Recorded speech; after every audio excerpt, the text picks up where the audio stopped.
எங்களை நேசிக்கிற பரிசுத்தமுள்ள பிதாவே, இந்த ஆண்டவரே மனமகிழ்ச்சி நாளிலே உம்முடைய சமூகத்தை வர கொடுத்த கருப்புக்காக ஸ்தோத்திரம். வரத்துக்கு வேண்டிய ஒரு பலனை கொடுத்தீங்க, ஒரு வாஞ்சியை கொடுத்தீங்க, எங்களை வரவழைத்தீர், ஒரு மனதை கொடுத்தபடி நாளை ஸ்தோத்திரம் ஆண்டவரே. ஹல்லேலூயா. அந்த நாளிலே ஒரு நன்மை வைத்திருக்கிறேன். அந்த நாளில் அந்த நன்மையிலே நாங்கள் ஒவ்வொரு பங்கு பெற கிருபை தாரும். உடைய பிரசன்னத்தின் நன்மையினால் எங்களை முடிசூட்டும்படியாக ஜெபிக்கிறேன். அந்த பிரசன்னத்தின் நன்மையில் எங்களுக்கு ஆண்டவரே பதில் உண்டு. ஆண்டவரோட பிரசன்னத்தின் நன்மையிலே எங்களுக்கு விடுதலை உண்டு. உடைய பிரசன்னத்தின் நன்மையிலே எங்களுக்கு சுகம் உண்டு. உடைய பிரசன்னத்தின் நன்மையிலே ஆண்டவரே எங்களுக்கு தெளிவு உண்டு ஐயா. ஹல்லேலூயா. இந்த நாளிலே உடைய பிரசன்னத்தின் நன்மை என்னென்னவோ அதை எல்லாம் உடைய மக்கள் முழுமையாக பெற்றுக்கொள்ளும்படியாக கத்த கிருபை தருவீராக. அதில் ஒன்றும் குறைய வேண்டாம் ஆண்டவரே, ஒன்றும் குறையாதபடி அவர்கள் பெற்றுக்கொள்ள கிருபை தாரும். பரவானை முந்தி கட்டி போடுகிற விடுதலை ஜெயத்தை எடுத்துக் கொள்கிறோம். உமக்கே துதிக்கான மகிமை செலுத்துகிறோம். இயேசு நாமத்தில் வேண்டிக் கொள்கிறோம் பிதாவே, ஆமென். ஹல்லேலூயா. கர்த்தருடைய பரிசுத்த நாமத்துக்கு ஸ்தோத்திரம். சங்கீதம் மூலமாக கர்த்தருடைய நாமத்தை மகிமைப்படுத்தலாம். ஹல்லேலூயா. சங்கீதம் 91, Psalm 91. சபையின் முறைப்படி வாசிப்போம். உன்னதமானவரின் மறைவில் இருக்கிறவன் சர்வ வல்லவருடைய நிழலில் தங்குவான். நான் கர்த்தரை நோக்கி, நீர் என் அடைக்கலம், என் கோட்டை, என் தேவன், நான் நம்பியிருக்கிறவர் என்று சொல்லுவேன். அவர் உன்னை வேடனுடைய கண்ணிக்கும் பாழாக்கும் கொள்ளை நோய்க்கும் தப்பிப்பார். அவர் தமது சிறகுகளாலே உன்னை மூடுவார். அவர் செட்டையின் கீழே அடைக்கலம் புகுவாய். அவருடைய சத்தியம் உனக்கு பரிசையும் கேடமாகும். இரவில் ஆகும் பயங்கரத்துக்கும் பகலில் பறக்கும் அம்புக்கும் இருளில் நடமாடும் கொள்ளை நோய்க்கும் மத்தியானத்தில் பாழாக்கும் சங்காரத்துக்கும் பயப்படாதிருப்பாய். உன் பக்கத்தில் 1000 பேரும் உன் வலதுபுறத்தில் 10,000 பேரும் விழுந்தாலும் அது உன்னை அணுகாது. உன் கண்களால் மாத்திரம் நீ அதை பார்த்து துன்மார்க்கருக்கு வரும் பலனை காண்பாய். எனக்கு அடைக்கலமாயிருக்கிற உன்னதமான கர்த்தரை உனக்கு தாபரமாய் கொண்டாய். ஆகையால் பொல்லாப்பு உனக்கு நேரிடாது, வாதை உன் கூடாரத்தை அணுகாது. உன் வழிகளெல்லாம் உன்னை காக்கும்படி உனக்காக தம்முடைய தூதலை கட்டளையிடுவார். உன் பாதம் கல்லில் இடராதபடிக்கு அவர்கள் உன்னை தங்கள் கைகளில் ஏந்தி கொண்டு போவார்கள். சிங்கத்தின் மேலும் விரியன் பாம்பின் மேலும் நீ நடந்து பால சிங்கத்தையும் பலு சர்ப்பத்தையும் எதிர்த்து போடுவாய். அவன் என்னிடத்தில் வாஞ்சையாய் இருக்கிறபடியால் அவனை விடுவிப்பேன். என் நாமத்தை அவன் அறிந்திருக்கிறபடியால் அவனை உயர்ந்த அடைக்கலத்திலே வைப்பேன். அவன் என்னை நோக்கி கூப்பிடுவான், நான் அவனுக்கு மறு உத்தரவை செய்வேன். ஆபத்தில் நானே அவனோடிருந்து அவனை தப்புவித்து அவனை கனப்படுத்துவேன். நீடித்த நாட்களால் அவனை திருப்தியாக்கி என் ரட்சிப்பை அவனுக்கு காண்பிப்பேன். ஆமென். அல்லேலூயா. இந்த வாசித்த சங்கீதத்திற்கு ஒத்த வசனமாக, வருஷத்தை உம்முடைய நன்மையால் முடிசூட்டுகிறீர், உமது பாதைகள் நெய்யாய் புளியச் செய்கிறது என்று சங்கீதம் 65:11 வாசிக்கிறோம். சங்கீதம் 91 அதுதான், அதை பற்றி தான் வாசிக்கிறோம். இந்த வருடம் முழுவதும் நம்மளை பாதுகாத்து கர்த்தர் இந்த கடைசி மாதம் முழுவதும், கடைசி மாதத்திற்கும் நம்மளை கொண்டு வந்திருக்கிறார். அதை உணர்ந்தவர்களாய் பாடலாம். இயேசுவுக்கே ஒப்புவித்தேன் யாவையும் தாராளமாய், என்றும் அவரோடு நம்பி நேசிப்பேன்மையாய் ஒப்புவிக்கிறேன் நேசரட்சகா, நான் யாவும் ஒப்புவிக்கிறேன். Yeah.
கர்த்தரை துதிக்க வந்திருக்கிறோம்.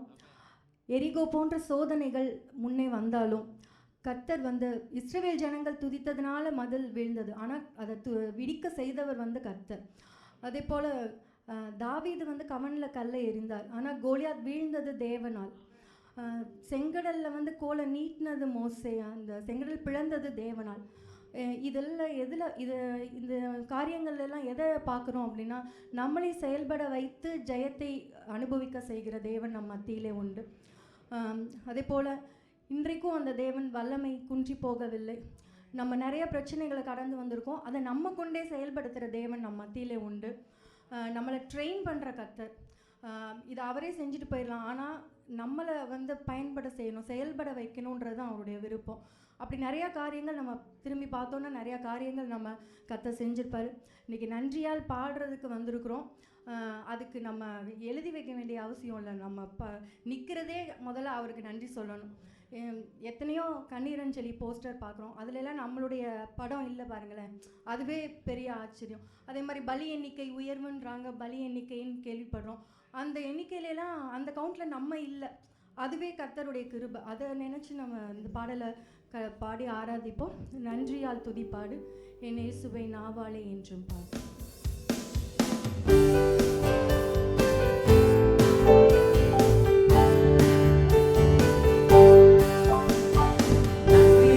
துதிப்பாடு நம் இயேசுவை நாவாலே என்று பாடு. நன்றியா துதிப்பாடு நம் இயேசுவை நாவாலே என்று பாடு. நல்லவர் வல்லவர் போதுமானவர், வார்த்தையில் உண்மையுள்ளவர். நல்லவர் நல்லவர் போதுமானவர், வார்த்தையில் உண்மையுள்ளவர்.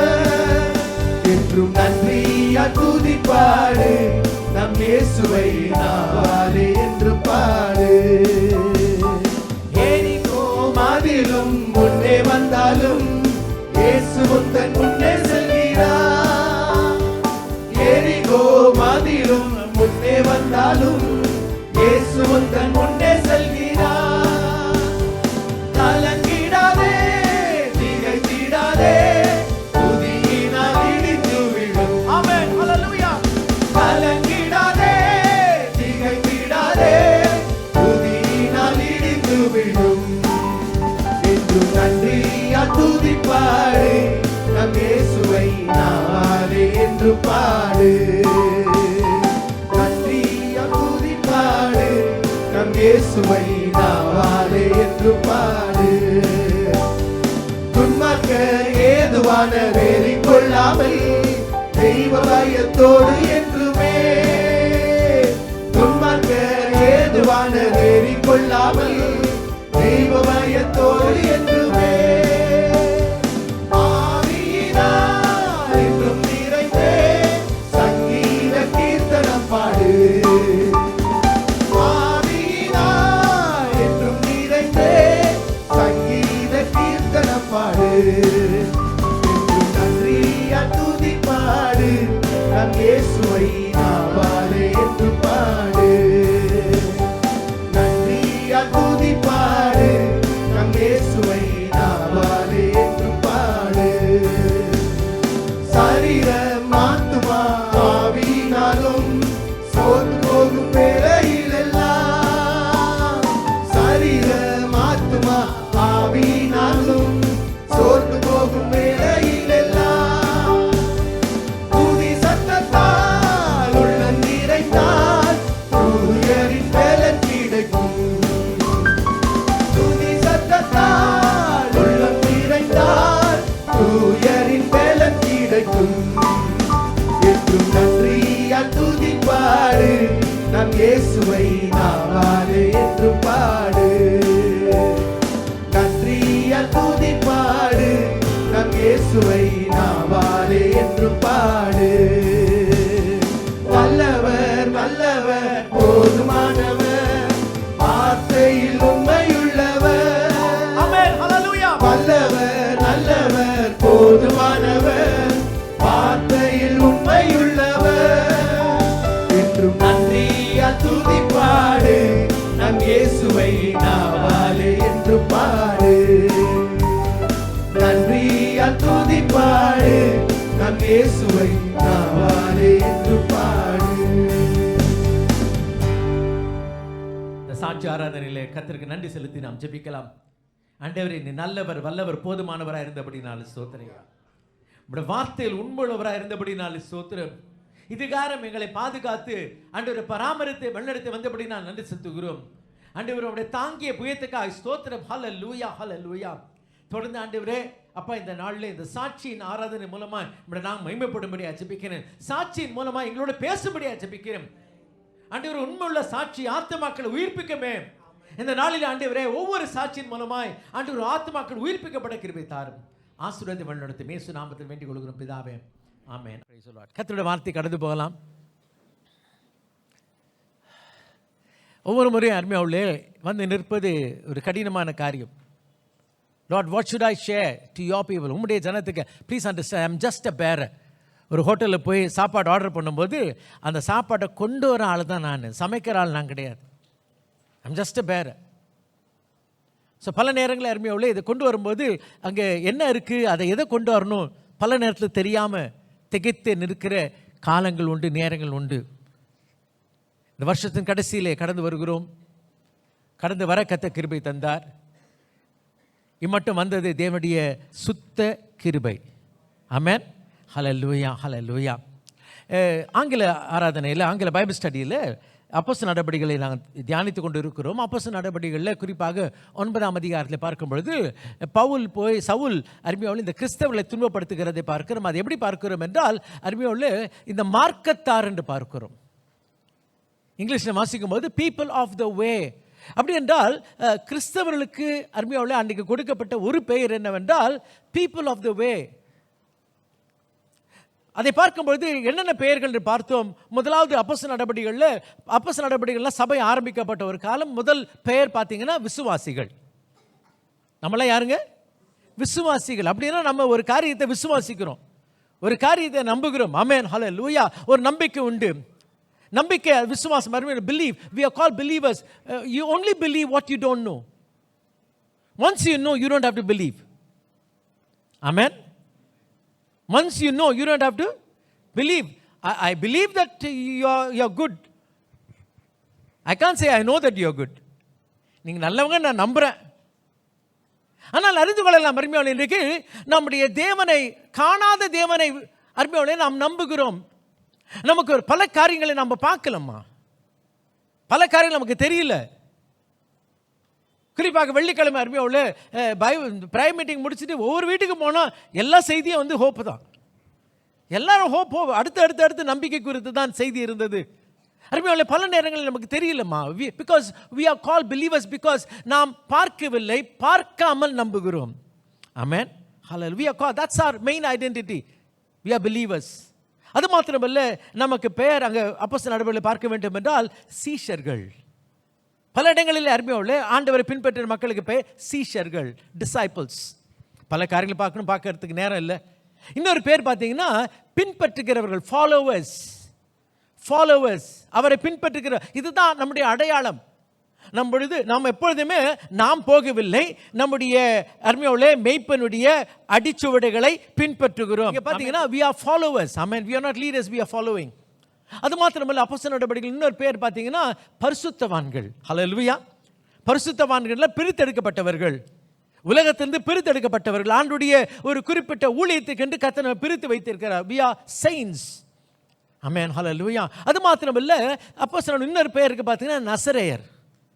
நசரேய விரதம் எடுத்தவர்கள். ஆமென். we have people called Nazarenes. நான்சரீன். ஆமென். நசரேயனாகிய இயேசுவை பின்பற்றுகிற மக்கள் மாத்திரமல்ல, நசரேயர் என்னப்பட்ட பெயரை உடையவர்களாய் காணப்படுகிறார்கள். அது மாத்திரமல்ல, இங்கே பார்க்கும்போது சகோதரர் என்னப்பட்ட பெயர். நம்ம எல்லாரும் ஒரே குடும்பம். ஆமென். we are all brethren. we are all people of one family. இதெல்லாம் தான் அருமையாவிலே இவன் கர்த்தருடைய பிள்ளைகளுக்கு கொடுக்கப்பட்ட பெயர். அது மாத்திரமல்ல, 11ஆம் அதிகாரத்தில் கிறிஸ்தவர்கள் என்ற பெயர். 3 இடங்களில் தான் கிறிஸ்தவனுடைய பெயர் அருமையாவிலே வேதத்தில் வாசிக்கிறோம், பதத்தை பார்க்கிறோம். அப்போஸ்தலர் நடபடிகளில் 2 முறையும், பேதுருவில் 1 முறை வாசிக்கிறோம். The word Christian is seen only 3 times in the Bible. 3 times in the Bible. And today we are called Christian. நம்மை கிறிஸ்தவர் என்று அழைக்கிறோம். அருமையானவர்களே, இன்றைக்கு அறிந்து கொள்ளலாம், கிறிஸ்தவர் என்று அழைத்துக் கொள்ளுகிறதுனாலே நம் கிறிஸ்தவர்கள் அல்ல.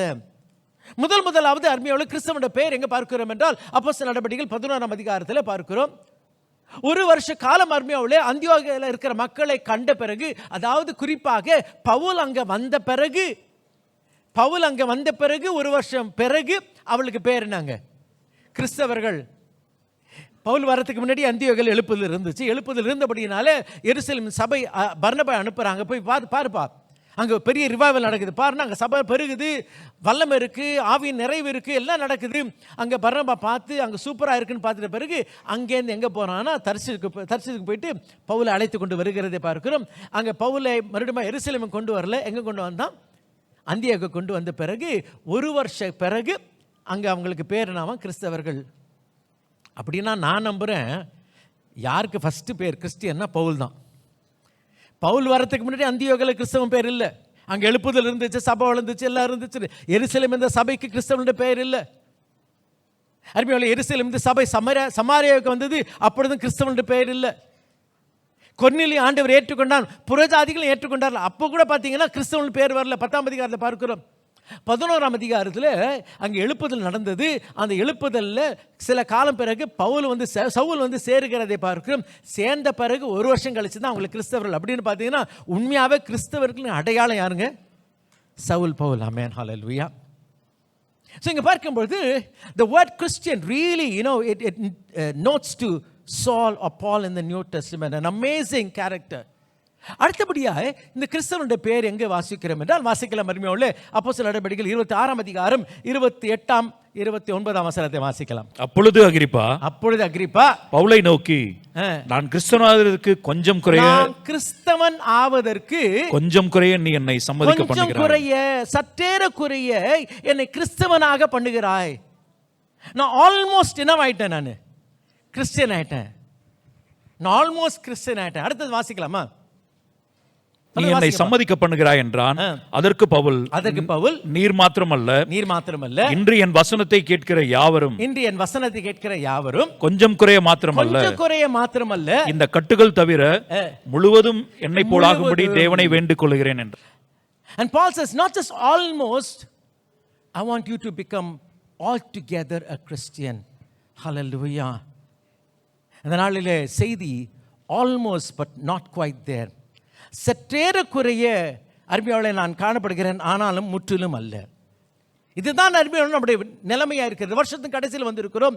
இன்றைக்கு நம்முடைய நிலைப்பாடு என்ன? நம்ம எங்கே இருக்கிறோம்? எந்த நிலையில் இருக்கிறோம்? முற்றிலும் அருமையாளே அந்த முழுமை அடைந்த நிலையில் இருக்கிறோமா? இல்லாவிட்டால் ஆல்மோஸ்ட், ஏறத்தாழங்க, கிட்டத்தட்டங்க, கொஞ்சம் தான் குறையுது, மற்றபடி ஆல்மோஸ்ட் வந்துட்டேன், அந்த ஆல்மோஸ்ட் நிலையில் இருக்கிறோமா? ஆமென், ஹல்லேலூயா. இன்றைக்கு கிறிஸ்தவ வாழ்க்கை என்பது அருமையாளே நாமே கிறிஸ்தவன் என்று அழைத்துக் கொள்ளுகிறதுனால நம் கிறிஸ்தவர்கள் அல்ல. எனக்கு குறிப்பாக இந்த காலத்தில் எப்படி இருக்கிறோன்னா, அவங்க தங்களை அழைத்துக் கொள்ளுகிறது வித்தியாசமாக அழைத்துக் கொள்ளுகிறார்கள். இந்த LGBTQRSTUVWXYZ என்னென்னோ போயிட்டு இருக்கு. அவங்க என்ன பண்ணுறாங்கன்னா, அவங்களை தங்களை வித்தியாசமாக அழைத்துக்க. திடீர்னு வந்து பார்த்தீங்கன்னா ஒருத்தர் ஒரு நீங்களும் பார்த்துருப்பீங்க, யூடியூப்பில் பார்க்கலாம். ஒருத்தர் வந்து காரில் போலீஸ்கார் பிடிக்கிறாரு. போலீஸ்கார் பிடிச்சிருக்காருன்னா அவர் கழுத்தில் வந்து ஒரு செயின்லாம் போட்டுருக்கிறாரு. செயினில் போட்டு டேக் இருக்குது. என்ன டேக் போட்டிருக்குன்னா, அவர் வந்து பூனையாம். அவர் வந்து ஒரு பூனை. இவர் வந்து பக்கத்தில் ஒருத்தர் இருக்கிற, இவங்க ஒரு ஆண் பக்கத்தில் ஒரு ஆண், மிச்சத்தில் நீங்கள் உங்களுக்கு தெரிஞ்சுக்கும்.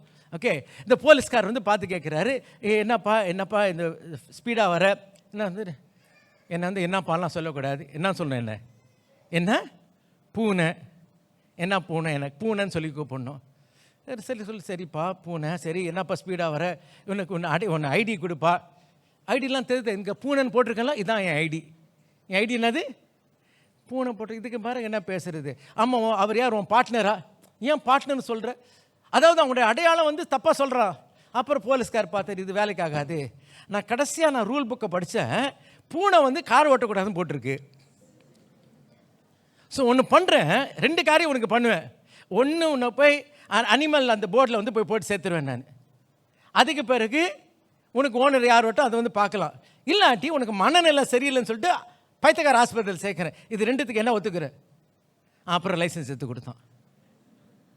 ஐயா, இன்றைக்கு நிறைய கவனிக்க வேண்டிய காரியம் என்ன? தங்களை குறித்த அடையாளம் தெரியாத ஒரு காலம் இன்றைக்கு. நிறைய வாலிபர்கள் இந்த நம்ம ஊரில் போடுற பீச்சில் கூட போடுவாங்க, LGBT பெரேடில் நடக்குதுமா. நம்ம ஊர் வாலிபருங்க, ஐயோ சில பார்த்தீங்கன்னா இந்த குக்கிராமத்திலேருந்து 2 பேர் வருவாங்க, பார்த்துருக்கீங்களா இல்லையோ? நம்ம ஊரில் நடக்கிற காரியம் என்னன்னா, நான் என்னை இப்படி தான் பார்க்குறேன், நீ என்னை இப்படி தான் பார்க்கணும், நீ உன்னை எப்படி வேணால் பார்த்துக்கோ, நல்லா தெரிஞ்சுக்கோ, நீ பார்க்கறதுனால நீ அப்படி கிடையாது. ஒவ்வொருவருக்கும் ஒரு அடையாளம் உண்டு. அதே போல தான் நான் என்னை கிறிஸ்தவன் என்று அழைக்கிறதுனால நான் கிறிஸ்தவன் அல்ல. இன்னைக்கு நம்ம அவங்கள பார்த்து சிரிக்கிறோமே, இன்னைக்கு தயவு செய்து அறிய வேண்டிய காரியம் இல்லை, நம்மை பார்த்து சிரிக்கணும். நம்ம என்ன கூப்பிடுறோம்? We call ourselves Christians. But that's not our identity. No, please understand, we are not. We are calling some, about us, not the way we are. We are not really Christian. நம்ம கிறிஸ்தவர்கள் அல்ல. கிட்டத்தட்ட அப்படி இருக்கிறோம். Just because I call myself a car, நான் கார்னு சொல்றதுனால நான் car கிடையாதுமா. அதே போல நான் கிறிஸ்தவன் சொல்றதுனால கிறிஸ்தவன் அல்ல. கிறிஸ்தவன் என்றால் அருமையாவில் ஒரு நிலைப்பாடு ஒன்று உண்டு. அந்த நிலை அடையாவிட்டால் அருமையாவில் நான் என்னை அவ்வாறு அழைத்து கொள்ள முடியாது. ஆமென், ஹல்லேலூயா. எனக்கு நிறைய பேர் என்ன பண்ணுறாங்க, என்னென்னமோலாம் ப்ராக்டிஸ் பண்ணுறாங்க. அவங்க என்ன பண்ணக்கூடாதான், டாக்டர்னு என்ன பண்ணக்கூடாதான், போடலாமா? போடக்கூடாது. நீ மருந்து என்ன பண்ணக்கூடாது, பிரிஸ்கிரைப் பண்ணக்கூடாது. நீ டாக்டர், நீ இந்த வைத்தியம் செய்கிற அந்த வைத்தியம் செஞ்சுக்கோ, ஆனால் நீ ஒன்று என்னன்னு கூப்பிடக்கூடாது, டாக்டர்னு கூப்பிடு. சொல்லுதா இல்லையா சட்டம்? அதே போல தான் இன்றைக்கு அறிந்து கொள்ளலாம். இன்றைக்கு என்ன பாஸ்டர் இப்படி சொல்கிறீங்க, நான் எல்லாம் ரிலிஜன் என்ன போடுறேன், நான் கிறிஸ்டியன், எல்லா ஃபார்ம்லையும் கிறிஸ்டியன் தான் போடுறேன். வசனம் அப்படி சொல்லலையம்மா, வசனம் அப்படி சொல்லலையே. I might call myself, but this morning, am I fully that kind of a person? Hallelujah. Or are you saying that I'm almost, அக்ரிபா சொல்கிறான், நான் என்ன ஆகிட்டேன், கிறிஸ்டியன் ஆகிட்டேன், ஆல்மோஸ்ட் கிறிஸ்டியன் ஆகிட்டேன். ஐயா, இந்த ஆல்மோஸ்ட் கிறிஸ்டியன்லாம் வேலைக்காகாதுமா. இந்த கால்வெளியில் ஏன் நம்பலாம் அங்கே ஏறத்தாழ நான் என்ன ஆகிட்டேன், நான் இப்போ கிறிஸ்டியன் ஆகிட்டேன்னு சொல்கிறோமா? இல்லாவிட்டால் அருமையாவுள்ள இன்றைக்கு கொஞ்சம் குறைய நாம் காணப்படுகிறோமா? இதை மனதில் வைத்தவர்களாக அருமையாவுள்ளே லூக்கா 14ஆம் அதிகாரம் அருமையாவுள்ளே 32ஆம் வசனத்தை வாசிக்கும் பொழுது இயேசு ஒரு காரியத்தை நினைவு கூறும்படி சொல்லுகிறார். நினைவு கூறுதல் என்பது அறிகிற காரியம் அல்ல, அறிந்து கொள்ளலாம். புதிதாய் அறிகிற காரியம் ஒன்று, நினைவு கூறுகிற காரியம் மற்றொன்று. நினைவு கூறுகிற காரியம் என்றால் ஏற்கனவே நான் அறிந்தது. To remember is, please understand, it's not learning, it's not something new. I already know and I need to recollect those things. வாசிக்கலாமே லூக்கா 14:32. லோத்தின் மனைவியை நினைத்துக் கொள்ளுங்கள். போதுமா? லோத்தின் மனைவியை நினைத்துக் கொள்ளுங்கள். லோத்தின் மனைவியை மறுபடியும் நினைவுக்கு கொண்டு வாருங்கள். இன்னைக்கு ஆண்டவர் சொல்றார், ஏன்னா please, because she was almost there.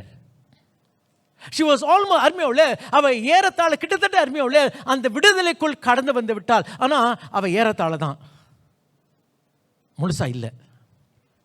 எப்படி அக்ரிபா சொல்லுகிறானே, அருமையாவுள்ள நான் ஏறத்தாழ என்ன ஆயிட்டேன், நான் சற்றேறக்குரிய கிறிஸ்தவன் ஆயிட்டேன், நான் சற்றேறக்குரிய நான் என்ன ஆயிட்டேன் தெரியுமா, நான் விடுதலை பெற்று விட்டேன் என்று லோத்தின் மனைவி காணப்படுகிறார். இங்கே பார்க்கும் பொழுது அருமையாவுள்ள she was set free, she was delivered. ஆமென், ஹல்லேலூயா. சுருக்கமாய் மறுபடியுமாய் தெரிந்த ஒரு வேத பகுதி பார்க்கலாம். லோத்தின் மனைவி அவள் மாண்டு போனாள், அழிந்து போனாள். ஒரு நீதிமானுடைய மனைவியாய் இருந்தும் அவள் மாண்டு போனாள். ஆமென்.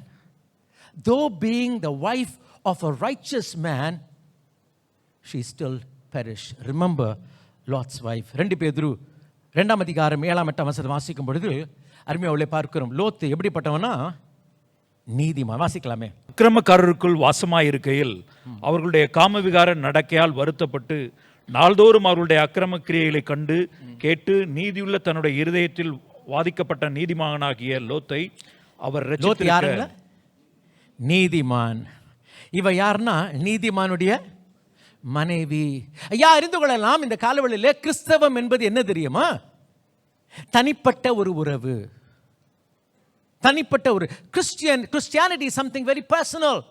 Salvation is personal. Just because you are related to a person who is righteous doesn't make you righteous. அருமையானவர்களே, ஒரு நீதிமானுக்கு சம்பந்தம் இருக்கிறபடினாலே நீ உன்னை தப்பித்துக் கொள்ள முடியாது, காத்துக்கொள்ள முடியாது. இவளோ ஒரு நீதிமானுடைய மனைவியா இருக்கிறாள், சம்பந்தப்பட்டவளா இருக்கிறாள். அப்படி இருந்தும் அழிந்து போகிறதை பார்க்கிறோம். இன்னைக்கு ஒருவேளை சொல்லலாம், மருமையாளே இல்லைங்க என் ஒய்ஃப்லாம் நல்லா ஜெபம் பண்ணுவாங்க, நான் அவ்வளோ இல்லை, ஆனால் எங்கள் வீட்டில் வீட்டுக்காரம்மா நல்லா ப்ரேயர் பண்ணுவாங்க. அவங்கெல்லாம் இன்றைக்கி நிறைய பேர் குறிப்பாங்க நம்ம ஊரில் இருக்கிறாங்க. அவங்க பாட்டுக்கு வேலையை பார்ப்பாங்க, மிஞ்சி போனால் ஊழியத்துக்கு காணிக்க காசெல்லாம் கொடுப்பாங்க. ஜெபம் வேத வாசிப்புலாம் யார் வேலைங்க? இவங்க மனைவி முந்தானி பிடிச்சிட்டு வந்துடலான்னு பார்க்குறாங்க. நடக்காது, ஒன்றும் நடக்காதுமா. ஐயா நன்றி அறிந்து கொள்ளலாம். Please understand, you cannot join another person's righteousness. ரட்சிப்பு அருமையாளே ஒவ்வொரு தனிப்பட்ட ரீதியில், கிறிஸ்தவ வாழ்க்கை ஒவ்வொரு தனிப்பட்ட ரீதியில் அருமையாளே அந்த உறவை அமைத்துக் கொள்ள வேண்டும். ஆகியால் தான் பரமண்டல ஜபத்தில் பார்க்கிறோம், பரமண்டலத்திற்கு எங்கள் பிதாவே. அதாவது அருமையாளே ஒவ்வொரு தலைமுறையும் அருமையாளே அவர் பிதாவாக அறிந்து கொள்ள முடியும், அறிந்து கொள்ள வேண்டும். ஆண்டவருக்கு பேரப்பிள்ளைங்க இல்லை, ஆண்டவருக்கு பேரப்பிள்ளைங்க இல்லை. நான் அப்பான்னு சொல்கிறதுனால என் பையன் தாத்தான்னு சொல்ல போகிறதில்ல, என் பையனுக்கு அவர் அப்பா தான். ஆகிய அறிந்து கொள்ளலாம். தனிப்பட்ட ரீதியிலே இந்த ஆண்டவரோடு தொடர்பு கொள்ள வேண்டும். ஆமென், ஹல்லேலூயா. சிலவங்க சொல்லுவாங்க, இந்த பிஷப் எங்கள் சொந்தக்காரர் தான். பிஷப்பு நீ பிஷப்பாக கூட இருக்கலாம், போப்பா கூட வச்சுக்கோ, உனக்கு ஹோப் இல்லை. யார் வேணா வச்சுக்கோப்பா, தட்ஸ் அறிந்து கொள்ளலாம். மறுமையான இன்னைக்கு இப்படிப்பட்ட ஒரு நல்ல பரிசுத்தமாக, அந்த பரிசுத்தமாலாம் இருக்கட்டும், நீ கர்த்தரை முழுமையை ஏற்றுக்கொண்டாயா? ஒரு நீதிமான் மனைவியாக இருந்தாலும் மறுமையோடு இவள் மாண்டு போகிறதை பார்க்கிறோம், அழிந்து போகிறதை பார்க்கிறோம். ஆமென், ஹல்லேலூயா. மத்திய 24ஆம் அதிகாரம் நேரம் இல்லாதபடினால வேகமாக கடந்து போகலாம். மத்திய லூக்கால பார்க்கிறோம். இந்த கடைசி கால அடையாளம் என்னாமா, 2 பேர் ஒன்றா என்ன பண்ணுவாங்களாம், மாவு அரைப்பாங்களாம். 2 பேர் ஒன்றா வயலில் வேலை செய்வாங்களாம். 2 பேர் ஒன்றாய் ஒரு படுக்கையில் படுத்து, அவ்வளோ க்ளோஸுமா. அதான் வாசிக்கணும். என்ன வாசிக்கிறோன்னா, அவங்க 2 பேர் ரொம்ப க்ளோஸாக இருக்கிறாங்க. ஒரே படுக்கையில் 2 பேர், ஒரே வேலையில் 2 பேர்.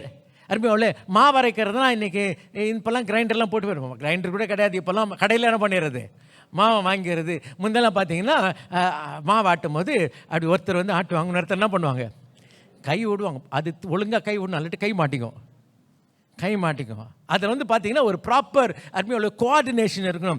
அந்த அளவுக்கு சிங்க் ஆகக்கூடிய ஒரு வேலை செய்கிற 2 பேர், ஒருத்தர் எடுத்துக்கொள்ளப்பட்டாங்க, ஒருத்தர் கைவிடப்பட்டாங்க. There's so much of synchronization. அந்த அளவுக்கு அருமையில் ஒத்து போகக்கூடிய 2 பேர் இருந்தாலும் அருமையோட ஐம் சாரி, அவ்வளோ க்ளோஸுப்பா, பட் ஐம் சாரி, அவங்க ஆண்டரோடு எடுத்துக்கொள்ளப்பட்டாங்க, மற்றொரு நபர் கைவிடப்படுகிறார்கள். ஒரே படுக்கையில் கணவன் மனைவியாக ஒரே படுக்கையில் படுத்திருந்தாலும் அருமையாவில் அவ்வளோ க்ளோஸாக இருந்தாலும் I'm sorry, you are almost there but you are not there.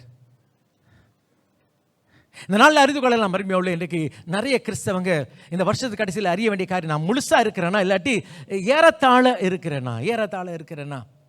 She perished even being the wife of a righteous man. Secondly, we see that she perished even after receiving the message of warning. எச்சரிப்பின் சத்தத்தை கேட்ட பிறகும் அவள் அருமையோடு மாண்டு போகிறதை பார்க்கிறோம். நீங்கள் நிறைய பேர் மாண்டு போகிறாங்க, அழிந்து போகிறாங்க, அவங்களுக்கு வார்னிங் தெரியல. திடீர்னு நம்மளாம் சொல்கிறோமே, திடீர்னு இப்போ வந்து பார்த்திங்கன்னா வயநாட்டில் வெள்ளம் வந்துச்சு, இப்போ திடீர்னு திருவண்ணாமலையில் வெள்ளம் வந்துச்சு. எப்படி வந்துச்சுன்னா ஒரு வார்னிங்கே இல்லாமல் திடீர்னு வந்துச்சுமா. ஆனால் இங்கே எப்படி கிடையாது, இங்கே எச்சரிப்பை அவள் பெற்றிருந்தும் அருமையோடு அவள் மாண்டு போகிறது பார்க்கிறோம். வாசிக்கலாம், ஆதியாகமம் 19ஆம் அதிகாரம் 15ஆம் வசனம். கிழக்கு வெளுக்கும் பொழுது அந்த தூதர் லோத்தை நோக்கி, பட்டணத்திற்கு வரும் தண்டனையில் நீ அழியாதபடிக்கு எழுந்து உன் மனைவியையும் இங்கே இருக்கிற. வாசிப்பா.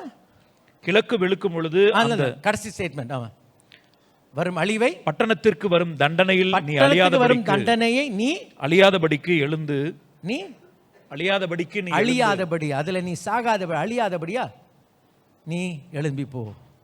அப்படி என்றால் அருமையோடு இந்த அழிவின் எச்சரிப்பு அவளுக்கு சொல்லக்கூடாது. ஐயோ நான் இருந்துகிட்டே இருந்தேன்னா, எங்கள் வீட்டில் இருந்தேன், திடீர்னு ஆண்டவர் என்ன பண்ணிட்டாரு, அப்படியே அழிச்சிட்டாரா, நாங்கள் மாட்டிக்கிட்டோம், சொல்லவே முடியாது.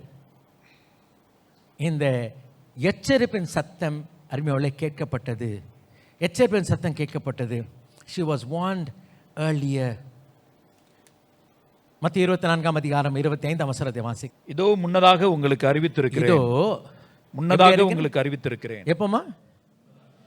நல்ல 24ஆம் அதிகாரம் முழுவதும் எதை பார்க்குறோன்னா கடைசி காலத்தின் எச்சரிப்பின் சத்தம், அறிகுறி. அது சொல்லி முடிச்சுட்டு ஆண்டவர் சொல்கிறாருப்பா, நான் சொல்லிட்டேன், தயவுசெய்து கவனி, நான் ஏற்கனவே என்ன பண்ணிட்டேன், நான் உங்ககிட்ட சொல்லிட்டேன், நாளைக்கு தெரியாதுன்னு சொல்லக்கூடாது. நம்ம ஊரில் சொல்லுவாங்க, எப்படி சொல்லிட்டேன் சொல்லிட்டேன் சொல்லிட்டேன் சொல்லிட்டேன் சொல்லுவாங்க தெரியுமா? நான் சொல்லிட்டேன் சொல்லிட்டேன் சொல்லிட்டேன். ஆண்டவர் சொல்கிறாருமா, he is giving us warning again and again. ஐயா, நாளைக்கு நீ சொல்லக்கூடாது, எனக்கு தெரியலன்னு சொல்லக்கூடாது. இங்கே பார்க்கும்பொழுது இவள் எச்சரிப்பின் சத்தத்தை பெற்றவள்.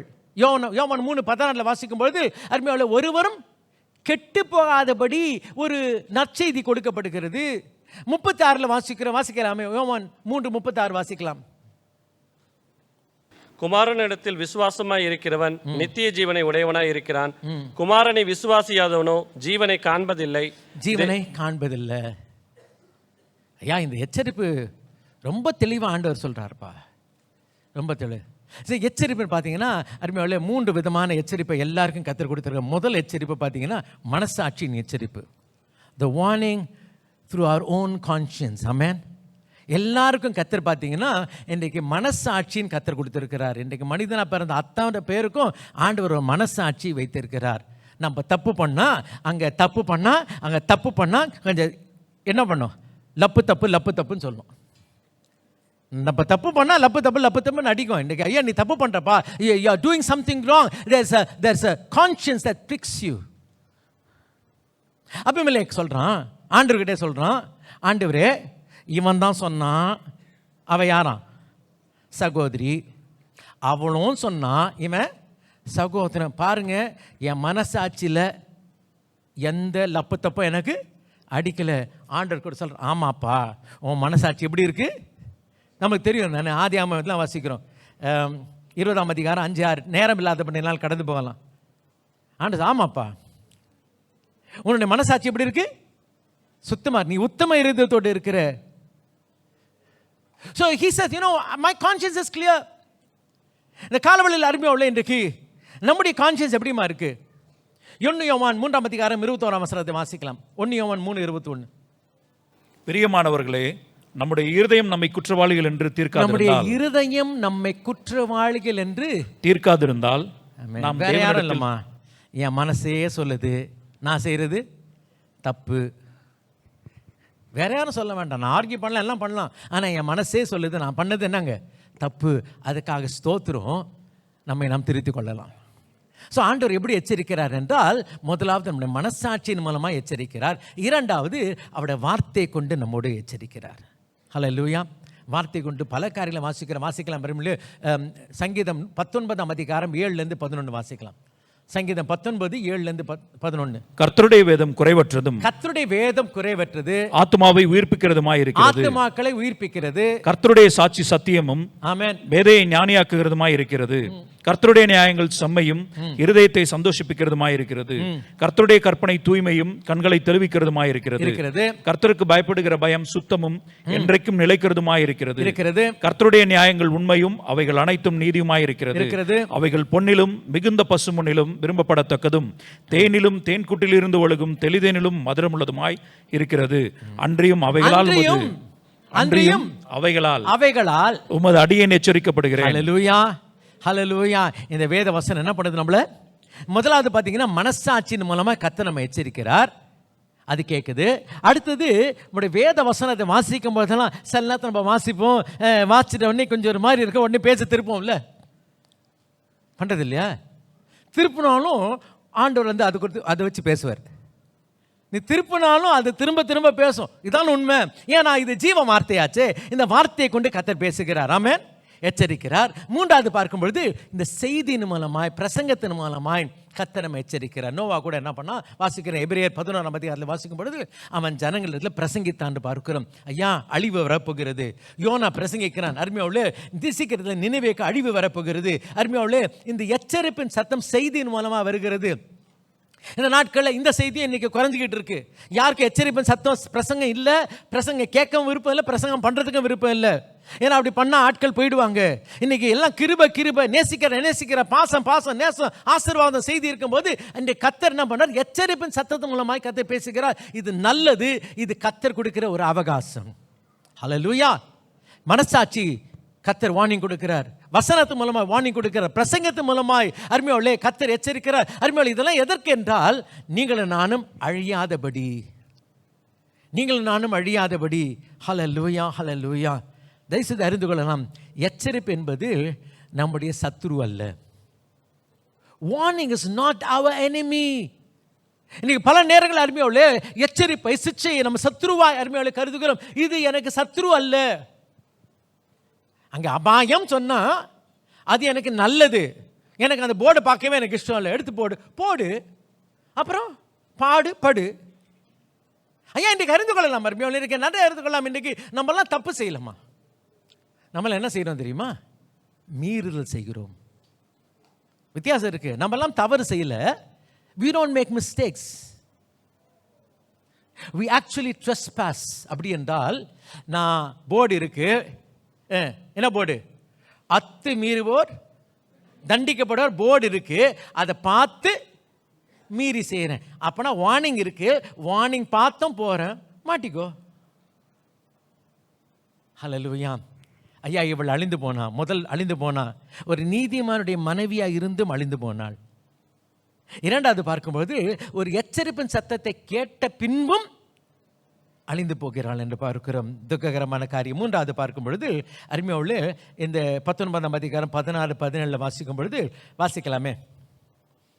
ஆதியாகமம் 19, 16, 17. கிழக்கு விழுக்கும் பொழுது அந்த தூதர் லோத்தை நோக்கி, பட்டணத்திற்கு வரும் தண்டனையில் அழியாதபடிக்கு எழுந்து உன் மனைவியையும் இங்கே இருக்கிற உன் 2 குமாரத்திகளையும் அழைத்து கொண்டு போ என்று சொல்லி அவனை துரிதப்படுத்தினார்கள். அவன் தாமதித்துக் கொண்டிருக்கும் பொழுது கர்த்தர் அவன் மேல் வைத்த இரக்கத்தினாலே அந்த புருஷர் அவன் கையையும் அவன் மனைவியின் கையையும் அவன் 2 குமாரத்திகளின் கையையும் பிடித்து அவனை பட்டணத்திற்கு வெளியே கொண்டு போய் விட்டார்கள். ஹல்லேலூயா. சரி, பட்டணத்தை விட்டு வெளியே. ஹல்லேலூயா. அப்பனா இவ பட்டணத்தை விட்டு வெளியே வந்த பிறகு கூட அழிஞ்சு போனா. பட்டணத்துக்குள்ள இருந்து அழிஞ்சு போறது எனக்கு விளங்குதுமா. அப்பனா இவங்களுக்குலாம் அப்படின்னா ஒரு ஆவிக்குரிய வாழ்க்கை, ஒரு நல்ல பரிசுத்த வாழ்க்கை ஆரம்பிச்சாச்சா இல்லையா? ஆரம்பிச்சாச்சுமா. அந்த பயணத்தை ஆரம்பித்து அருமையோட பட்டணத்தை விட்டு வெளியே கூட போயாச்சு. அந்த பாவம் நிறைஞ்ச பட்டணம், அந்த பழைய வாழ்க்கை கெட்டது, அந்த எகிப்து கெட்டது, அதை விட்டு வெளியே வந்தாச்சு.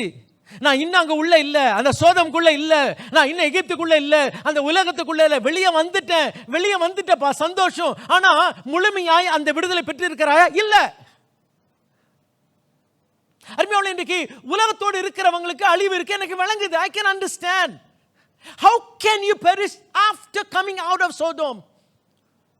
How can you die after leaving Egypt? எகிப்து விட்டு வந்தாச்சே, அந்த 10 வாதைகளை பார்த்தேனே, பஸ்கான் ரத்தத்தினால கழுவப்பட்டேனே, அந்த ரெட் எல்லாம், அந்த பிளட் எல்லாம் போட்டு எல்லாம் வெளியெல்லாம் வந்துட்டு, அந்த டிராமால அந்த ரெட் சீல் எல்லாம் நடுலாம் வெளியே வந்துட்டேனே, நானு அற்புதத்தெல்லாம் பெற்றேனே. வெளியே வந்த பிறகு பின் எப்படியா இன்றைக்கு துக்ககரமான காரியம்னா, you almost out, you are almost there. ஏறக்குரிய வந்தாச்சுமா. அப்படி இருந்தா எப்படி அழிய முடியும்? இதுதான் லோத்தின் மனைவி. நினைத்துக் கொள்ளுங்கள், லோத்தின் மனைவி. Please understand, just because you are out, that it's not that you are fully out.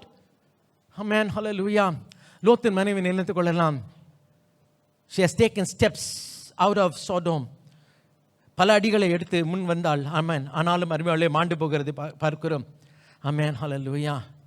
இன்னைக்கு கர்த்தருடைய பிள்ளைகளாய் யோசிச்சு பார்க்கலாம், இன்னைக்கு நான் முழுசா வெளியே வந்துட்டேனா, இல்லாவிட்டால் அக்ரிப்பா போல ஏறத்தாழ சற்றேற குறைய கொஞ்சம் குறைய நான் ஆல்மோஸ்ட் தேர்னு சொல்லிட்டு இருக்கேனா.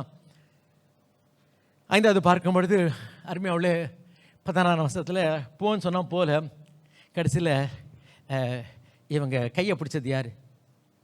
லோத்தின் கையையும் லோத்தின் மனைவி கையும் யார் பிடிச்சது? சத்தமாக சொல்லுங்களேன். அப்போ நான் தேவதூதன் உடைய தொடுதலை பெற்று இருக்கிறேன். ஆமென். இன்னைக்கு எத்தனை பேருங்க தேவதூதன் தொடுதலை பெற்றது? லோத்தின் மனைவி தேவதூதனுடைய தொடுதலை, தேவதூதன் அவ கையை, ஓ ஹல்லேலூயா, ஒரு அற்புதமாய் ஒரு தூதன் என்னை கரம் பிடித்து வழிநடத்தினான். பல நேரத்தில் தூதன் என்றால் தூதனா ஏஞ்சல்னா அப்படி நினச்சிடாதுங்க, வெள்ளை போட்டுக்கிட்டு அப்படி பறந்துக்கிட்டு, அது தூதன் கிடையாது. தூதன் என்றால் தூது சொல்லுகிறவன். ஆமென். An angel is nothing but a messenger. எத்தனை முறை அருமையாவுள்ளே ஊழியக்காரன் மூலமாக கர்த்தர் என்ன பண்ணியிருக்காரு, உன்னை நடத்தி இருக்கிறாரு. ஐயா கைப்பிடிச்சுலாம் நடத்தியாச்சுமா, வழி நடத்தியாச்சு. நிறைய பேருக்கு அப்படி இல்லை. ஆனால் பர்சனலாக நடத்தின அந்த நடத்திப்பை பெற்ற மக்கள் உண்டு. லோத்தின் மனைவி யார் தெரியுமா? அவளை கையை பிடிச்சி தூதன் கொண்டு போனோமா, கையை பிடிச்சி. அறிந்து கொள்ளலாம். சிலவங்களை அப்படி சொல்லி போன்னு சொல்லி விட்டாச்சு, அப்படி போ சொல்லி விடல. இங்கே பார்த்து பர்சனலாக தூதன் கையை பிடிச்சி அருமையாவளை வெளியே நடத்தினதை பார்க்கிறோம். அந்த அனுபவத்தை பெற்றவள் அழிந்து போனா. ஆமென், ஹல்லேலூயா, ஹல்லேலூயா. அது மாத்திரமல்ல, ஒரு தெய்வீக தொடுதலை பெற்றவள். தூதன் பிடிச்சான அர்த்தம் என்ன? தெய்வீக தொடுதல். She received a divine touch. Hallelujah, hallelujah. She received a divine touch. நம்ம எல்லாருக்கும் தெரியும், யாக்கோபின் தொடை சந்தை ஆண்டவர். ஓ ஆமென். அதுக்கு பிறகு வாசிக்கிறோம், அவன் நட மாறிடுச்சுமா. அவர் தொட்டா நட மாறணுமே. அவர் தொடுதலை பெற்ற இன்னும் ஏமா என் நட மாறல? யாக்கோபு அதே தூதனானவர் தான் யாக்கோபின் தொடை சந்தை தொட்டார். இங்கே ஒரு தூதன் வந்து தொட்டா தொடுதல்லாம் கிடச்சிச்சு, ஆனால் எந்த மாறுதலும் இல்லை. இன்னைக்கு நிறைய பேர் ஐயா தப்பாக நினச்சிக்காதீங்க, நிறைய பேர் ஒரே தரிசனம் சொல்லுவாங்க, நான் ஒரே சொப்பனம்னு சொல்லுவாங்க. அவங்களுக்கு திரும்பி பார்த்தா இப்படி சொப்பனம் வருது, அப்படி பார்த்தா சொப்பனம் வருது, இப்படி பார்த்தா தரிசனம் வருது, இப்படி பார்த்தா தீர்க்க தரிசனம் வருது. நான் அற்பமாக என்னல, தயவுசெய்து தப்பாக நினைக்காதீங்க, நான் தயவுசெய்து தவற எண்ண வேண்டாம். அப்படி பெற்ற பிறகு இன்னும் மாறாத மக்கள் இருக்காங்களா? அதை குறித்து கேட்குறேன். இவ்வளோலாம் சொல்லுவாங்க,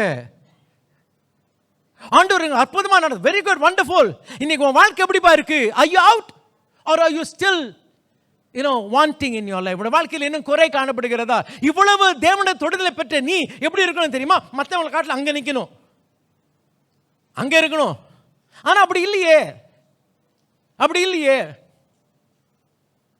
இன்னைக்கு அறிந்து கொள்ளலாம் மர்மியால் இன்றைக்கு. இன்னைக்கு அங்கெல்லாம் ஆண்டவர் சொல்ப்பா, லோத்தின் மனைவியை ஞாபகம் வச்சுக்கோப்பா, லோத்தின் மனைவியை ஞாபகம் வச்சுக்கோ. அவெல்லாம் அந்த ஒரு ஐக்கியத்துக்குள் இருந்தவள், அவெல்லாம் தேவனுடைய தொடுதலை பெற்றவள், தேவ செய்தியை பெற்றவள். அதெல்லாம் மாத்திரம் அந்த தேவனுடைய கரம் பிடித்து அவளை நடத்தினா, எல்லாம் நடத்துதெல்லாம் இருந்துச்சு. But she didn't make it, she didn't make it. Amen, hallelujah, hallelujah. இப்படிப்பட்ட நிலையில் இருந்த லோத்தின் மனைவி ஏமா மாண்டு போனாள்? Amen, hallelujah. 1 பேதுரு 1 அதிகாரம் 7 வசனத்தை வாசிக்கலாம். 1 பேதுரு 1:7. அழிந்து போகிற பொன் அக்கினினாலே சோதிக்கப்படும், அதை பார்க்கிலும் அதிக விலையேற பெற்றதாய் இருக்கிற உங்கள் விசுவாசம் சோதிக்கப்பட்டு இயேசு கிறிஸ்து வெளிப்படும் பொழுது உங்களுக்கு புகழ்ச்சியும் கனமும் மகிமையும் உண்டாக காணப்படும். அழிந்து போகிற பொன் அதை விட, ஐயா நல்லா கவனிங்கம்மா, பொண்ணுக்கும் என்ன இருக்கு? ஒரு விலை உண்டு. ஆனால் அந்த விலை உள்ள பொன்னை பார்த்தபடியினாலே இவள் அழிந்து விட்டாள். ஆமென். நமக்கு அறிய வேண்டிய காரியம் என்ன? அதை விட ஒரு வெளியேற பெற்ற ஒரு விசுவாசம், ஒரு ரட்சிப்பு, ஒரு வாழ்க்கையை கர்த்தர் கொடுத்திருக்கிறார். அதை பார்த்து நான் வெளியே வரணும். வெளியே வந்துட்டா திரும்பி எதை பார்த்தா? அவ சோதமை திரும்பி பார்த்தாளே. இன்றைக்கு நீங்கள் நானும் எதை பார்க்கிறோம்? இன்றைக்கு எது நமக்கு வெளியேற பெற்றதாக காணப்படுகிறது? வசனம் சொல்லுகிறது, அவனோட உன் இருதயம் எங்கே இருக்கோன்னா, உன் பொக்கிஷம் எங்கே இருக்கோ அங்கே தான் உன் மனசு இருக்கும். அவளுக்கு மனசு அந்த சோதமில் இருந்தது. இன்றைக்கும் அதே லோத்தின் மனைவி போல பல நேரங்களை நீங்கள் நானும் அருமையாவுள்ளே திரும்ப திரும்பி என்ன பண்ணுறோம்? திரும்ப திரும்பி பார்க்குறோம். Again and again we'll turn behind. நமக்கு அது என்னமோ பொண்ணு போல தெரியுது, அது என்னமோ வெளியேறப்பட்டது போல இருக்கலாமா? அதை விட வெளியேறப்பட்டது என்னுடைய விசுவாசம். அதை விட வெளியேறப்பட்டது இயேசுவின் ரத்தம். வெள்ளியினாலும் பொன்னினாலும் மீட்கப்படாமல் குற்றமில்லாத மாசற்ற வெளியேறப்பட்ட ஆட்டுக்குண்டு ரத்தத்தினால இதுதான் வெளியேறப்பட்டது. அது இருக்கலாம். ஆகையால் அருமையாவுள்ளே, she almost made it but she perished. இந்த நாளில் அருமையாவுள்ளே, where do we stand? Where do we stand? லூக்கா 8 அதிகாரம் 13 வசனத்தில் வாசிக்கும் பொழுது, அந்த பாறையில் விழுந்த அந்த ஒரு விதை என்னாச்சா, கொஞ்ச காலம் வளர்ந்துச்சான். வாசிக்கலாமா? லூக்கா 8 8:13 எடுத்து வாசிங்க. லூக்கா 8:13. கற்பாரின் மேல் விதைக்கப்பட்டவர்கள் கேட்கும்போது சந்தோஷத்துடனே வசனத்தை ஏற்றுக்கொள்கிறார்கள். ஆயினும் தங்களுக்குள்ளே வேர்கொள்ளாதபடியினாலே கொஞ்ச காலம் மாத்திரம் விசுவாசித்து. என்னமா அவனா விசுவாசிக்கிறாங்க? எவ்வளவு நாள்? கொஞ்ச காலம் மாத்திரம். கொஞ்ச காலம். இங்கிலீஷ் வாசிக்கணும். For a while they believe. For a while they go to church. For a while எல்லாம் பார்த்தீங்கன்னா கொஞ்ச நாள் வந்து எல்லா கூட்டத்துக்கு வருவாங்க, கொஞ்ச நாள் எல்லாம் செய்வாங்க, அப்புறம் சொல்லுவாங்க. நம்ம ஊர் சொல்லுவாங்க, பழைய குருடி கதவை தரடி. அம்மா இன்னைக்கு நம்ம எங்கே நிற்கிறோம்? நான் கிட்டத்தட்ட வந்துட்டேனா இல்லாவிட்டால் முழுமையாக இருக்கிறேனா? கண்ணை முடிச்சு போய்க்கலாமா? லோத்தின் மனைவியை நினைத்துக் கொள்ளுங்கள். Almost but not quite there. Almost but not quite there. Where do I stand? Where is my Christian standing at the end of this year? இந்த வருஷ கடைசியில் என்னோட கிறிஸ்தவ நிலைப்பாடு எங்கு காணப்படுகிறது? வசனத்தை வாசிக்கிற முற்று முடிய நீங்கள் நான் ரட்சிக்கப்பட வேண்டும், முழுமையாய் அந்த ரட்சிப்பு காணப்பட வேண்டும். ஐயா என் சொந்தக்காரு, எங்கள் அப்பா பாஸ்டர், இல்லாட்டி எங்கள் சொந்தக்கார் பிஷப்பு, இவங்க அந்த இவாஞ்சலிஸ்ட், அவங்க சொந்தக்காரர் நான், எல்லாம் இருக்கட்டும்ப்பா. அதெல்லாம் ஒன்றும் வேலைக்காகாது, அதெல்லாம் ஒன்றும் வேலைக்காகாது. ஆனால் லோத்தின் மனைவி ஞாபகம் வச்சுக்கோ, அவன் நீதிமானுடைய மனைவி அழிந்து போனான், அப்படியே அழிந்து போனான். ஆமென். ஜாக்கிரதையாக இருக்கும் நம்ம. ஆமென். ஹல்லேலூயா. ஆமென். She started the journey. In English there's a saying, well begun is half done. நன்றா ஆரம்பித்தால், தமிழ் பாதி கணத்தை தாண்டியாச்சு. இருக்கட்டும், எங்கே போவ? உள்ள தான் போவ. பாதி கணத்தை தாண்டி என்ன பிரயோஜனம்? அவன் ஆரம்பிச்சுட்டாமா, சோதமை விட்டு வெளியே வந்துட்டா. அவள் எச்சரிப்பின் சத்தத்தை கேட்டவள். எத்தனை முறை கர்த்தர் நம்மோடு பேசுறார், நமக்கு சத்தத்தை கர்த்தர் கேட்க பண்ணார். அவருடைய கிருபை, அவருடைய சத்தத்தை கேட்டும் அருமையுள்ள அடிக்கடி கடிந்து கொள்ளப்பட்டும் எப்படிமா நம்ம அழிந்து போகலாம்? எனக்கு வார்னிங் இல்லாமல் இல்லையே. ஆண்டவர் பேசுறாரு, தெள்ள தெளிவாக பேசுறாரு, செய்தி மூலமா பேசுறார், வசனத்து மூலமா பேசுகிறார், மனசாட்சியின் மூலமா பேசுகிறார். ஆனாலும் பார்த்தீங்கன்னா நான் இன்னும் அப்படியே மாறாமல் இருக்கிறேனே அப்படின்னா, லோத்தின் மனைவி அப்படித்தானே கேட்டு போயிட்டா. செய்தி வந்துச்சுமா, பரலோகத்திலும் செய்தி வந்தது. ஓ ஹல்லேலூயா. 3 நாள் பேசுகிறான், 3 நாள் பிரயாணத்தில் ஒரு நாள் மாத்திரம் போயிட்டு என்ன பண்ணிட்டாரு? செய்தி சொல்லிட்டு வந்துட்டாரு. ஐயோ, அந்த ஜனங்க ராஜா வரைக்கும் காத்திருக்கல, அவங்களே உபவாசம் பண்ணாங்க. அதுக்கப்புறம் கேள்விப்பட்டு ராஜா உபவாசம் பண்ணிட்டார், நினிவேன் மக்கள். ஆமென். ஹல்லேலூயா. ஏன்னா எச்சரிப்பின் சத்தத்தை கேட்டு உடனே அவங்க தங்களை தாழ்த்தினார்கள், கர்த்தர் மனம் மாறினார். இந்த நாளில் நீங்களும் நானும் அதற்கு தான் கர்த்தர் எச்சரிப்பின் சத்தத்தை துணிக்க பண்ணுகிறார். வசனத்தை பேசுவது வாசிக்கும் போது கர்த்தர் பேசும்பொழுது, ஐயா உடனே ஒப்பு கொடுமா, உடனே ஒப்பு கொடு. அதுக்கு தான் கர்த்தர் எச்சரிப்பை கொடுக்கிறார். எச்சரிப்பு உன்னுடைய நண்பன். நம்ம உடம்பு கூட ஏன் தெரியுமா ரொம்ப சிக்காது? பல நேரத்தில் நம்ம உடம்பு வந்து வார்னிங் கொடுக்கும். திடீர்னு தலை வலிக்கும், கவனிக்கணும். திடீர்னு லேசாக வயிறு வலிக்கும், கவனிக்கணும். ஐயா இன்றைக்கு அப்பப்போ இந்த உடம்பு வந்து இந்த அலாம் சைன்லாம் கொடுக்கும் தெரியுமா, வார்னிங் சைன் கொடுக்கும். அதுக்கு உடனே என்ன பண்ணுறது, ஒரு அவில போட்டுறது, அல்லாட்டி ஒரு குரோசினை போட்டுறது, ஒரு பேனடால் போட்டுறது, பேராசிட்டமால் போட்டு என்ன பண்ணும், அந்த வார்னிங் அப்படியே ஹஷ் பண்ணிடணும். அப்புறம் போய் எங்கேயோ போய் வெடிக்கும். அப்படி தானே பண்ணுறோம். இன்னைக்கு நம்ம என்ன பண்ணுறது தெரியுமா, எச்சரிப்பை நாம் வந்து அமைதிப்படுத்துகிறோம். எனக்கு இப்படி பிரசங்க வேண்டாம், இப்படி பண்ணாதீங்க ஐயா, அப்படி பண்ணலன்னா ஐயா அழிஞ்சு போயிடுவேம்மா, உன் குடும்பம் கெட்டு போயிடுமே, உன் திருமண வாழ்க்கை அழிஞ்சு போயிடுமே, உன் விசுவாசம் அழிஞ்சு போயிடுமே. ஓ ஹல்லேலூயா. பேதுருவே நான் உனக்காக வேண்டிக் கொண்டப்பா. இல்லைங்க, நான் யார் பண்ணாலும் நான் பண்ண மாட்டேன். கவனி, கொடுக்குற வார்னிங்க கவனி பேதுருவே, அது அல்ல தட்டாத. நான் உனக்காக வேண்டிக் கொண்டேன். It's word of warning. Oh hallelujah, hallelujah. அந்த நாளில் இந்த வருஷம் முழுவதும் கர்த்தர் அந்த வார்த்தை, எச்சரிப்பின் வார்த்தை துணிக்க பண்ணினார். அதை கேட்டோம். இதுக்கு நாம் சாட்சிகள். ஆண்டவர் என்னோட எச்சரித்தபடினாலும் ஸ்தோத்திரம், நீ நேசித்தபடினாலும் என்னை எச்சரித்தீர். ஹல்லேலூயா. நான் கெட்டு போவதுக்கு சுத்தம் அல்ல, ஒருவரும் கெட்டு போவது, இந்த சபையில் ஒருத்தரும் கெட்டு போவது தேவ சுத்தம் இல்லமா. தயவு செய்து இந்த எச்சரிப்பை நாம் அருமையான மனோவாஞ்சியோடு ஏற்றுக்கொள்வோம். நன்றி ஆண்டவரே. ஹல்லேலூயா, ஹல்லேலூயா. நான் எச்சரிப்பை பெற்று நான் இதை மற்றவங்களோட ஷேர் பண்ண போகிறேன். ஏன்னா என் கூட இருக்கிறவங்க யாரும் கெட்டு போக வேண்டாம், யாரும் கெட்டு போக வேண்டாம். ஆமென். ஹல்லேலூயா. நீங்கள் என் கை பிடிச்சிருக்கீங்க, இன்னொரு கை எனக்கு ஃப்ரீயாக இருக்குது, நான் போய் இன்னொரு கை பிடிக்க போகிறேன். அப்படி பிடிச்சிட்டு போனால் இந்நேரத்துக்கு எப்படி இருக்கும் தெரியுமா? தாம்பரம் எவ்வளோ ஆசீர்வாதமாக இருக்கும் தெரியுமா? என் சொந்தக்காரர் இன்னும் எத்தனை பேர் ஆசீர்வதிக்கப்படுவாங்க தெரியுமா? என் கொலீக்ஸ் எத்தனை பேர் ஆசீர்வதிக்கப்படுவாங்க தெரியுமா? இன்றைக்கி நானே மாட்டிக்கிட்டணும்னு சொல்லிட்டு அப்படி தர சில நேரத்தில் பிள்ளைங்களை கூட்டிகிட்டு போவோம் தெரியுமா? அப்படி வருவாங்களே, வேண்டாம் அது மாதிரி தான் நம்ம கிறிஸ்தவ வாழ்க்கையில் வந்துட்டு இருக்கோம். ஒப்பு கொடுக்கலாம் இந்த நாளில். ஆண்டவரே, நீர் எங்களை முற்றுமுடிய ரட்சிக்க வல்லவர். யார் யாரெல்லாம் இன்றைக்கி ஆண்டவரே நாங்கள் இந்த ஆல்மோஸ்ட் இடத்துல இருக்கிறோமோ முழுமையாய் வர கிருபை தாரும். அப்பா தகப்பனே, நம்முடைய கருத்தில் அர்ப்பணிக்கிறேன் ஐயா. இன்றைக்கும் எங்களோடு பேசினபடினாலும் ஸ்தோத்திரம். நம்முடைய வார்த்தை எங்களுக்கு தெளிவாக ஆண்டவரே பேசுகிறீர். அந்த தெளிவான வார்த்தைக்கு நாங்கள் ஆண்டவரே உறுதியாக ஆண்டவரே இணங்கி கொடுக்க கிருபை தாரும். பிள்ளைகளிலிருந்து பெரியோர் வரைக்கும் நீர் வழிநடத்தும் ஆசீர்வாதம். இந்த எச்சரிப்பு மூலமாக ஆண்டவரே ஏதோ 2025 இல்லையா, இன்றைக்கே நாங்கள் மாறத்தக்கதாய் சரி செய்து கொள்ளத்தக்கதாய் கிருபை தாரும். இயேசு நாமத்தில் பிதாவே, ஆமேன், ஆமேன், ஹல்லேலூயா.